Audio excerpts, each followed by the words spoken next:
Welcome one, welcome all.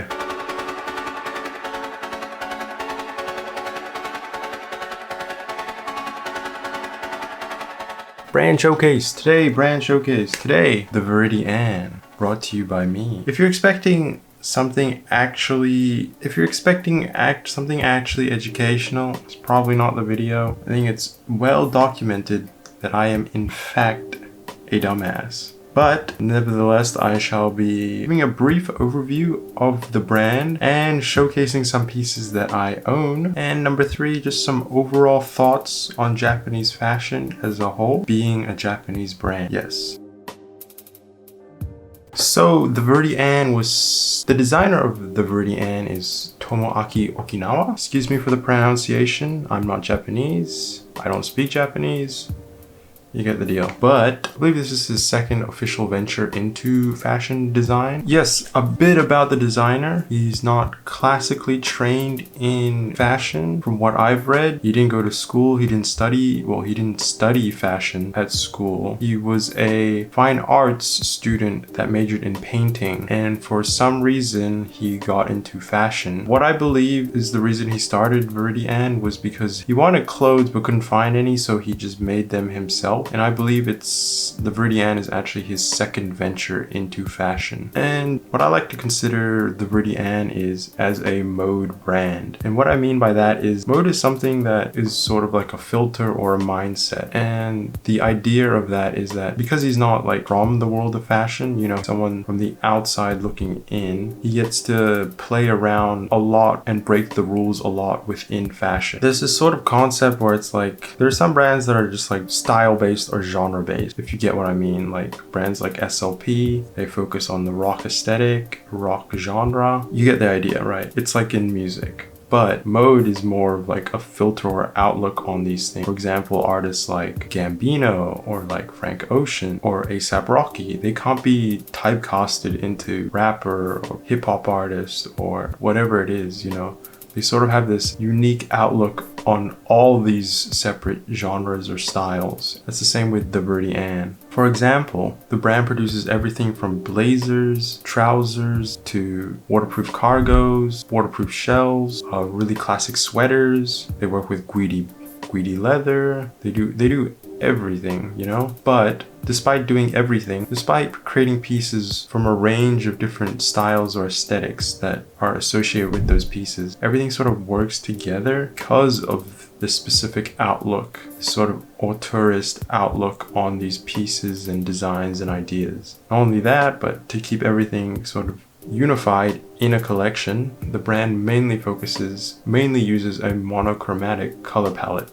So blacks, whites, grays, and recently they inject like one seasonal color or one unique color per season, and this can be seen in their leather jackets, some details in certain pieces. They work with any color from pink to dark forest green, you know, all sorts of different colors.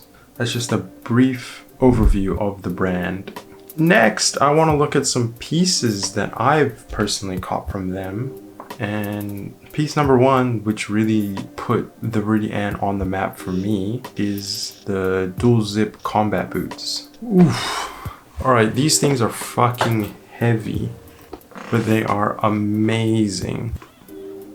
As you can see, really, really sick combat boot design. I'll start with the construction and details. So first of all, you know, really high shaft, really big. In terms of leather, this is, I believe it's either horse leather or buffalo leather, but it's the rough leather. So I believe it's like the inside of the leather.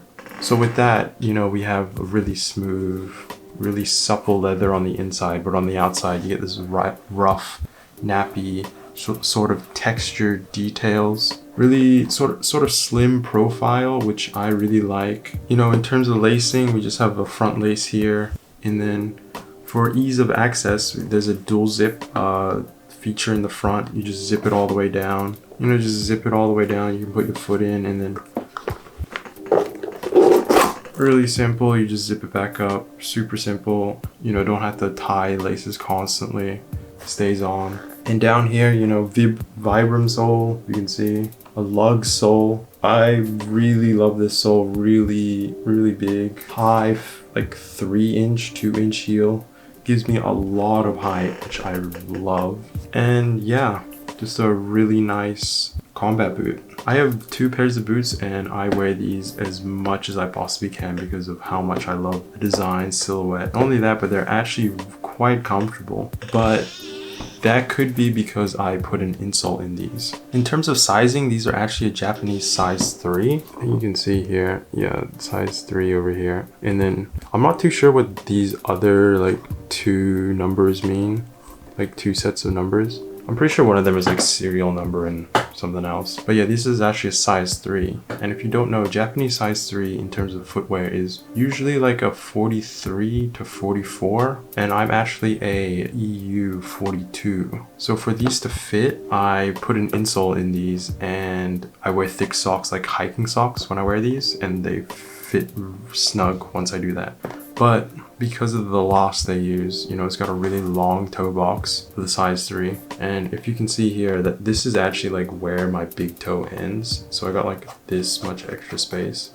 And because of that, like a lot of the times I accidentally kick shit because I don't realize how long my fucking foot is once I put these on. But these were the very last pair and they were on sale. So it was like either I get these, my holy grail of boot, or I don't. So I just copped them anyway. And I do not regret it because these are like exactly what I want out of a boot and I wear these all the time. So I got those in 2018, I believe. So I've had them for 2 years now and they've held up perfectly. If you saw, you know, the creasing, there's really beautiful creasing happening.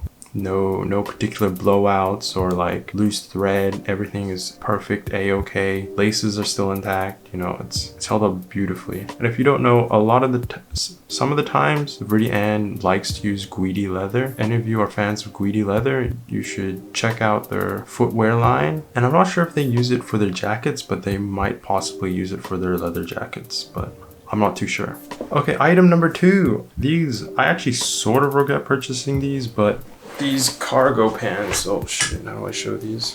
Whoa, these cargo pants. As you can see, like they've got like the strap details on the pockets. These are a collaboration piece actually with Rip Van Winkle, another Japanese brand. But yeah, these cargos are actually the first time I ever bought anything from a Japanese brand. And I didn't know about how Japanese sizing worked back then. So I actually got these in a size 1. Terrible idea. I got these off Essence and on Essence it says waist size 32. So I was like, oh, 32. I'm a waist 32. I'll just get that. Turns out waist 32 equals JP1, which I didn't know. I completely fucked myself because these fit really tight when I first got them. But the most expensive DIY of all time, because I got them on sale, I couldn't return them. I sort of self-tailored them, added like panels here and there, and they sort of fit now. I don't know. It is what it is. I fucked up. I learned my lesson. Sort of regret it, but I can wear them. I still wear them. But in terms of the piece itself, you know, really high quality, really good use of materials, very tech wear, if that makes any sense. You know, it's got the, not only does it have the classical like Sarouel cut, drop crotch, cargo pockets, but in terms of like technical fabrics and construction, really good. You know, they use a mix of breathable materials. The paneling is really nice, really articulate for the body. From the knee down, it's got a double layer construction where it's got like a thermal elastic thing. And then on top of that, they have the cotton construction.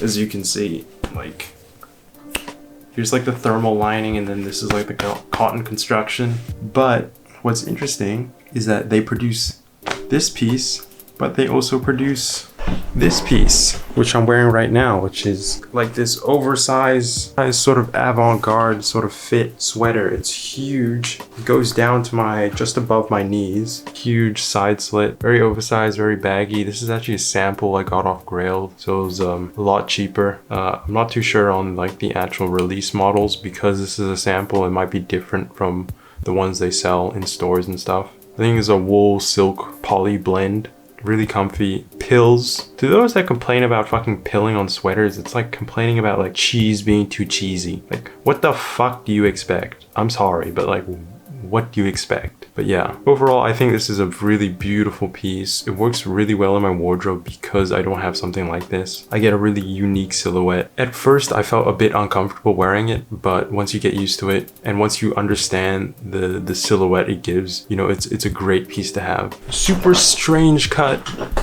very unique, very avant-garde, very Japanese, very flowy, oversized, slinky sweater.